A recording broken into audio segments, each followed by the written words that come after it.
오는 2030년대 한반도 영공을 소화할 한국형 전투기 개발을 놓고 우려의 목소리가 높아지고 있다. 개발을 담당하고 있는 한국항공우주산업은 이르면 내년 상반기 KF-X 시제기를 완성한 뒤 2022년부터 시험에 나설 예정이다. 국방과학연구소와 한화시스템이 다기능 위상 배열 레이더를 개발하고 있고 LIG 넥스원 등이 전자장비와 엔진을 비롯한 주요 구성품 제작에 한창이다. 카이는 개발되거나 해외에서 구매한 장비들을 한데 모아 KF-X를 만들게 된다. 하지만 일각에서는 KF-X의 성능이 J-20, F-3 등 주변국 차세대 전투기나 유럽에서 개발 중인 6세대 전투기와 차별화된 부분을 찾아보기 어렵다고 지적한다. F-35A 스텔스 전투기와 F-16 전투기가 서방 측 시장을 장악할 가능성이 높은 상황에서 KF-X가 전투력도 수출 경쟁력도 뒤처지는 존재로 전락할 수 있다는 우려가 제기되는 대목이다. KF-X 개발 관리를 담당하는 방위사업청과 공군은 KF-X 개발이 본격화된 2015년을 전후로 미국제 무장 장착을 지속적으로 추진해왔다. 공군 주력 전투기인 F-35A와 F-15K, KF-16이 보잉, 록히드 마틴, 레이시온 등 미국 방산업체가 생산한 무기를 사용한다는 측면에서 효율적인 결정이었다. 하지만 미국 정부의 무장 장착을 위한 체계 통합 기술 수출 승인 지연으로 암남과 사이드와 인도를 비롯한 주요 무장의 체계 통합을 KF-X 개발 기간에 진행하기는 쉽지 않다는 평가가 많았다.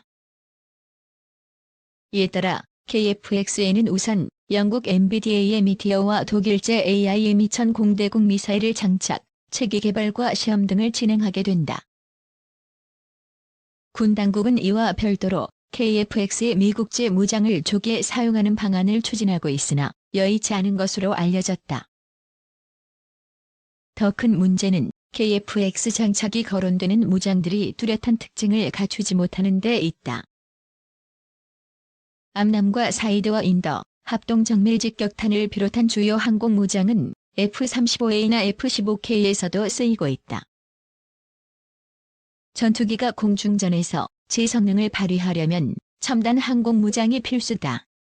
2030년대의 한반도 상공을 누빌 KF-X는 스텔스 성능이 F-35A보다 낮다.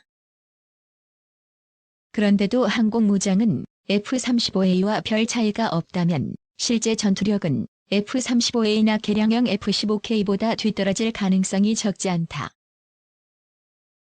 KF-X는 음속의 4배의 속도로 100km 밖에 있는 적기를 격추시키는 미티어 공대국 미사일을 장착하게 된다.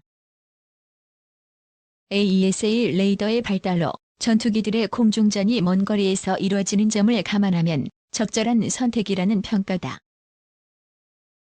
하지만 AIM-2000 단거리 공대국 미사일은 사거리가 25km에 불과하다. 미국제 사이드와 인도보다 짧다. F-35A를 비롯한 5세대 전투기에는 쓰이지 않는다. 반면 영국 MBDA가 개발한 아스람 미사일은 사거리가 50km에 달하고 영국 공군 F-35A에도 장착되는 기종이다. AESA 레이더의 등장으로 탐지 능력이 향상된 전투기들은 예전보다 먼 거리에서 적기를 발견하게 된다. 먼저 보고 먼저 쏘는 방식의 공중전이 대세로 자리 잡게 되는 이유다. AIM-2000보다 사거리가 2배 정도 긴 아스람은 KF-X의 공중전 능력 향상에 큰 도움이 될 것이라는 평가다. 차별화된 요소 부각해야 생존. KF-X는 한반도 영공 수호와 더불어 국내 항공우주 산업의 수출 경쟁력 강화 측면에서 핵심적인 역할을 맡게 된다. 부가가치가 높은 전투기를 해외에 판매한다는 것은 그만큼 첨단 기술을 확보하고 있다는 것을 의미한다. 수출이 성공하려면 해외 고객을 대상으로 한 마케팅도 조기에 이루어져야 한다. 항공업계 관계자는 KF-X 비행시험이 시작될 2022년에는 수출을 위한 해외 영업이 시작되어야 한다고 지적했다. 중국과 러시아, 미국, 유럽의 견제를 뚫고 KF-X가 수출을 하려면 다른 기종과 차별화된 능력이 필요하다. 고성능 항공무장 장착이 반드시 이루어져야 하는 이유다. 장거리 공대지 미사일 운용 능력은 KF-X의 수출 경쟁력에 큰 도움이 될 수 있다. 한국 공군 F-15K 60대가 일본 항공 자위대 F-15J 120대에 밀리지 않는 것은 사거리 500km의 타우러스 공대지 미사일을 장착하고 있기 때문이다. 이와 관련해 ADD는 LIG 넥스1과 함께 국산 장거리 공대지 미사일을 개발하고 있다. 지난해 5월 탐색 개발에 착수했으며 2022에서 2028년 체계 개발을 거쳐 200여 발을 생산한다는 계획이다. 총 사업비는 8,100억 원에 달한다. 문제는 국산 장거리 공대지 미사일의 KF-X 장착이 불투명하다는 점이다.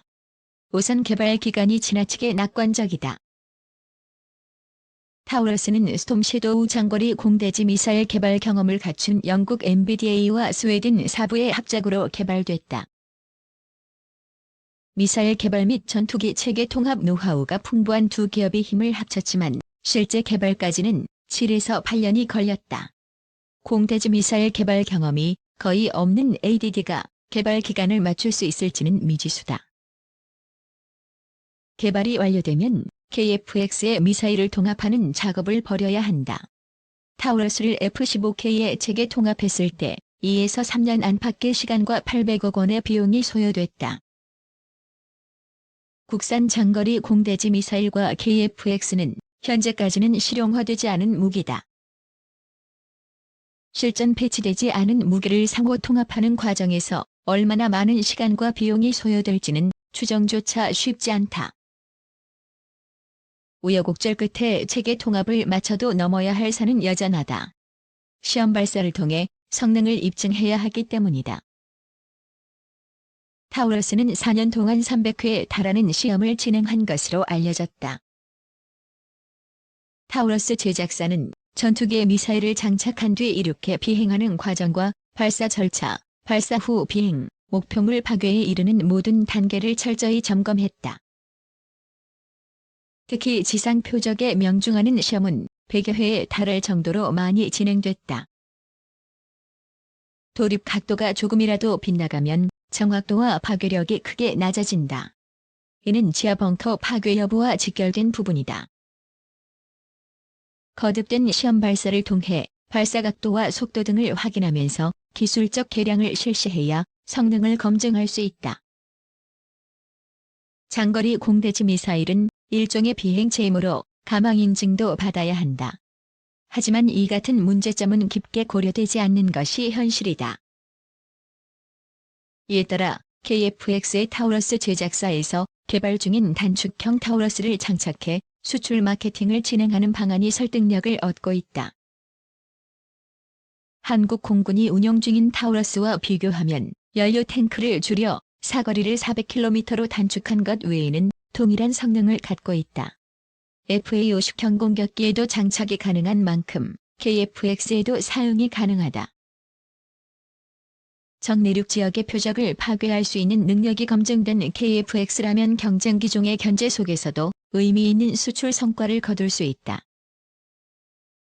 KF-X는 단군 이래 최대 규모의 전력 증강 사업으로 꼽히는 거대한 프로젝트다. 전력 증강과 방산 수출이라는 두 마리 토끼를 잡는 전략이 세워지는 것은 자연스러운 수순이다.